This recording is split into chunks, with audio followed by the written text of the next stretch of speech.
Modification for maximum street or drag strip performance is a pretty large topic to discuss. There are a lot of things you can do to a performance car without even getting into the heads or block.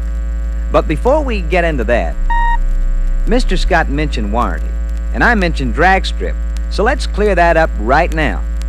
You better tell your customers just like it is. For all practical purposes, racing or participation in other competitive speed events voids the warranty. When it comes to modifications, unauthorized alterations or use of parts or material not approved by Chrysler Corporation will also void the warranty. But that doesn't mean there aren't plenty of authorized adjustments and approved parts goodies available for the customer that want some customized performance service. So let's get back to the performance bag. If they haven't been done before, all of the procedures for super tuning must be done along with the strip modifications. Just like any hard-playing athlete needs his Wheaties, a performance engine must be fed right if it's going to run hard. Let's take a look at fuel induction and see what can be done to improve it. On performance cars, flooding and vapor lock can be prevented by installing the correct fuel pressure regulator in the fuel delivery system. If the car doesn't already have one, installing an unsilenced air cleaner will improve the breathing. The other alternative is to install a hot rod or bonnet type air cleaner approved by Chrysler. But remember, the extra air coming in is going to affect the air-fuel mixture. Always reset the idle speed and fuel mixture after installing a different air cleaner. If you want to modify the stock system, several intake manifold and carburetor combinations are readily available that can increase performance, depending on which system the particular engine is equipped with. Let's see what's available.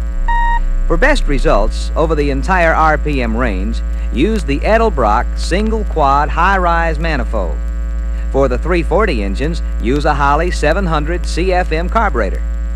For the other engines, use the Holley 780 CFM carb. If a 440 is equipped with a Carter AVS, increased performance is easily obtained by changing to a Carter AFB or Holley 850 CFM job for engine speeds up to 5,000 RPM. For best performance above the 4,000 RPM range, use the factory dual quad intake mounting with the Carter AFB carburetors. If you use the dual quad setup, bake-like spacers should be used between the carburetors and manifold to eliminate heat buildup in the float bowls. If the spacers are not available, use a stack of 5 or 6 carburetor mounting gaskets. That takes care of the fuel department. The next thing is to make sure you have the spark to ignite the fuel charge. If the car is to be used primarily for drag racing, install the super stock transistorized ignition. If you use the transistorized ignition, you should install the Hemi super stock points also. Now these points are shorter, lighter, and will run at much higher speeds without encountering point bounce.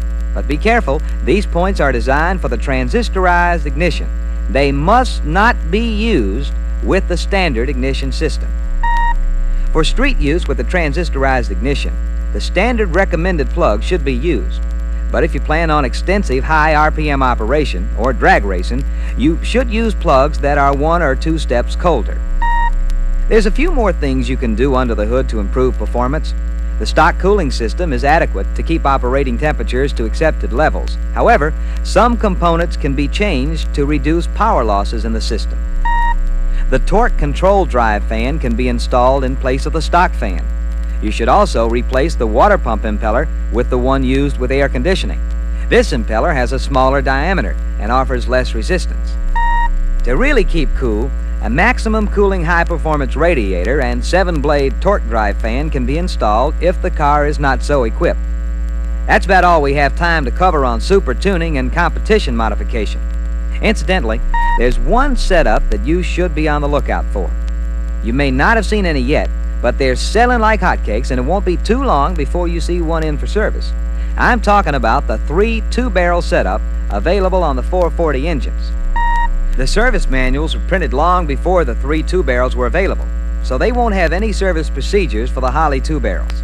A service bulletin has been issued on the system, but let's review it just the same. Now, here's how it works. The 2 end carburetors don't have the usual choke, power enrichment, idle, and spark advanced systems. Each carburetor is equipped with a throttle control vacuum diaphragm. This diaphragm is the same as on the 4 barrels and requires no service.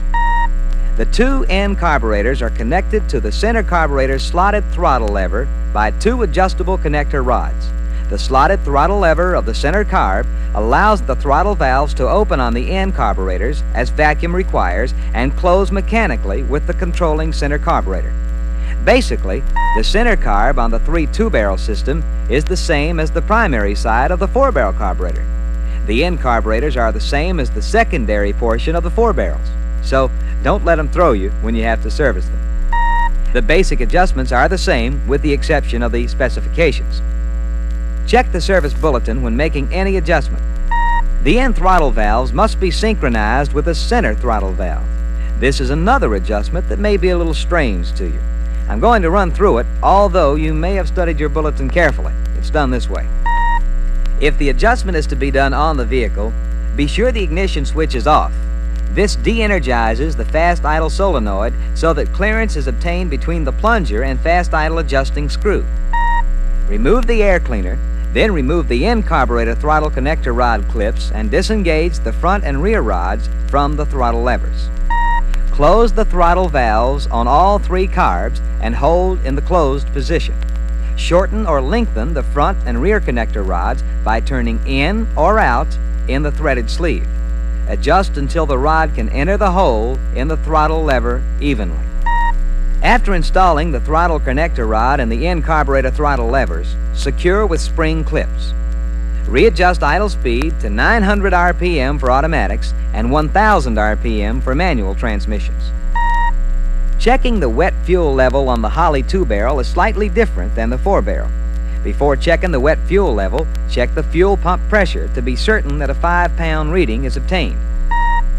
Start the engine and remove the sight plug from each carburetor. Using a wrench and screwdriver, turn the adjusting nut either up or down until fuel just dribbles out of the sight hole. Reinstall the sight plugs and gaskets and tighten securely. Let me suggest something at this point.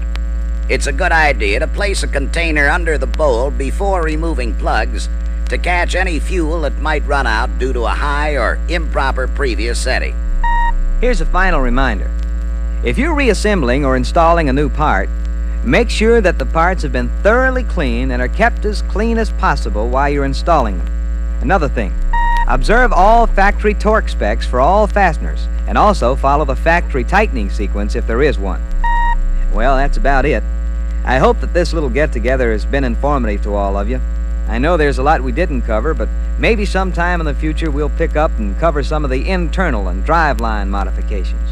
And remember, our factory service rep has been very helpful to us with any performance questions we've come up with.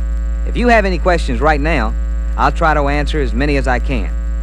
Why don't we have a coffee break first, and then we'll... Well, guys, that's how Scott Motors is handling the big performance push. I found it pretty informative. Truth is, when I left, I kind of felt a little bit out of it. Guess like most people, I just wasn't aware how big performance is getting. You master technicians are also going to have to practice a little bit more customer relations with owners of performance cars. Most of them like to stand by while the work is being done rather than drink coffee in the waiting lounge. You may also have to suffer through a little extra conversation and possibly some volunteer diagnosis. But in turn, you'll have a steady customer and possibly some referrals to other performance owners. And remember, these owners have paid a premium for the performance features on their car. And all they ask is to feel the difference for the period they own the car. I see we're just about out of time, so I'll have to wrap this session up. But before I split, I'll throw in the usual reminder to read your reference book thoroughly. It contains some info we didn't have time to cover and some performance specs which will be plenty helpful. See you at the next session. You'll get the lowdown on service features for the 70s.